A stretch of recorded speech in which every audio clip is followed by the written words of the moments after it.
नमस्कार सांग मैंने आज मु आपण मानक बहुत बहुत बहुत सहज उपाय रे सोया चिली बनैबा सिखेबी। तेबे डेरी कहीं करबा चलतु जल्दी जल्दी सोया चिली बनैबा आरंभ करदबा। प्रथमे गोटे कप सोया बड़ी नबा, ताको प्रेसर रे पानी दे लुण पके सोया बड़ी पकई दबा और किछि समय माने 10 मिनिट पई आमे ताको सिजिबा पई छाड़ी दबा।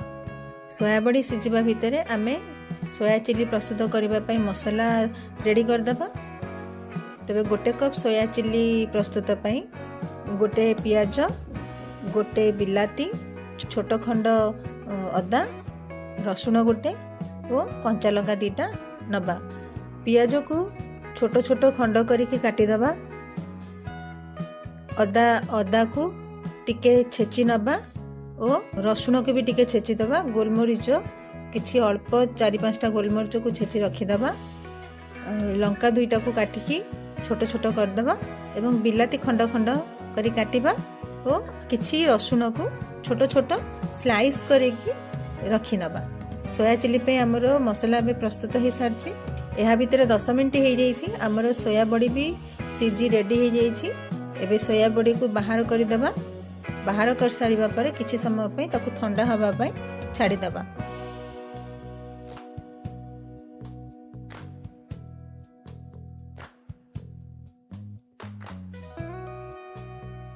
सोया बड़ी को चलंतु मैरिनेट करि नबा। सेथिरे 2 चम्मच मैदा, 1 चम्मच कॉर्नफ्लोर,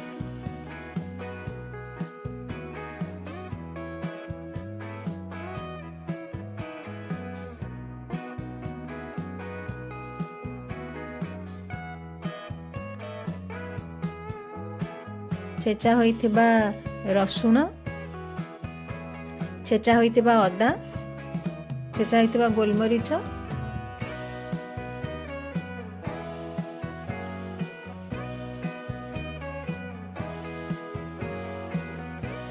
निजर स्वाद अनुसार बा राग जति खाइबे से अनुसार चिली सॉस 1 चम्मच पकेबे। आउ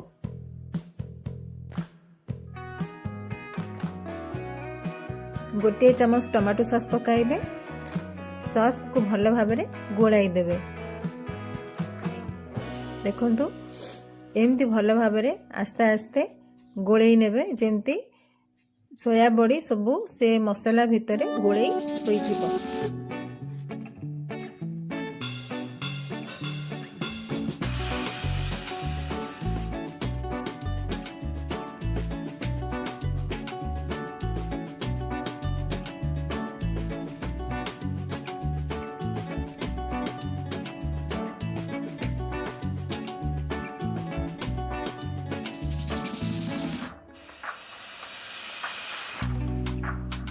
वर्तमान आमर सोया बड़ी मैरिनेट हो सारी। एबे पैन रे 2 चम्मच तेल पकाई गरम होबा पई छाड़ी दबा। तेल को तेल गरम हो सारिबा परे मैरिनेट करिथिबा सोया बड़ी को गरम तेल रे पकाई कुछ समय पई ताकू भाजी नबा। धीरे धीरे भाजी नेबे। देखिबे जेमती भल भाव में सोया बड़ी भाजी हो जिवो।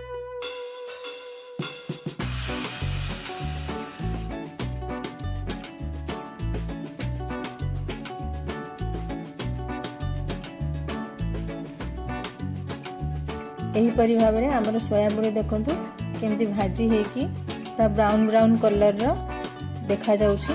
संपूर्ण रूपे भाजी हो जाइछि। भाजी हो गला परे आमे एहा को गोटे प्लेट रे बाहर कर दबा।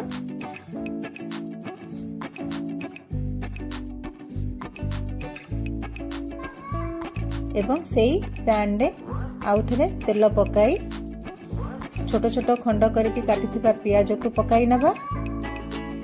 पियाज को पकाई कि ब्राउन कलर हबा पर्यंत ताको भाजीबा।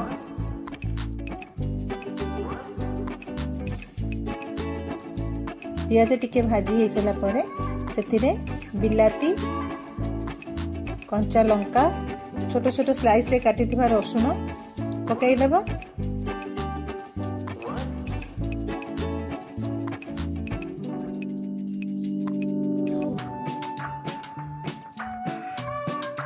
पियाज बिलाती कंचा लंका और रसुण को पकाई किछि समय भाजिबा।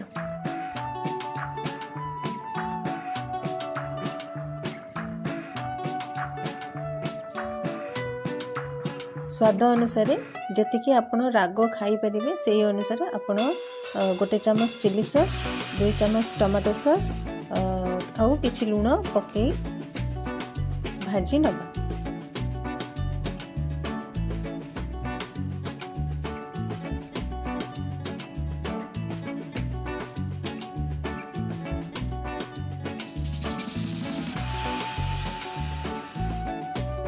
पाँच 6 मिनिट पर्यंत से मसला को भल भाव टिके भाजिबा। देखो आमर बर्तमान मसला भाजी रेडी हो जाइए। बर्तमान एथिरे आमर सोया बड़ी को जो भाजी थिले ताकू पकाई दबा। पकाई दे ताकू भल भाव भाजी नबा और किछि समय पई अल्प टिके पानी दे ताकू किछि समय पई छाड़ी दबा।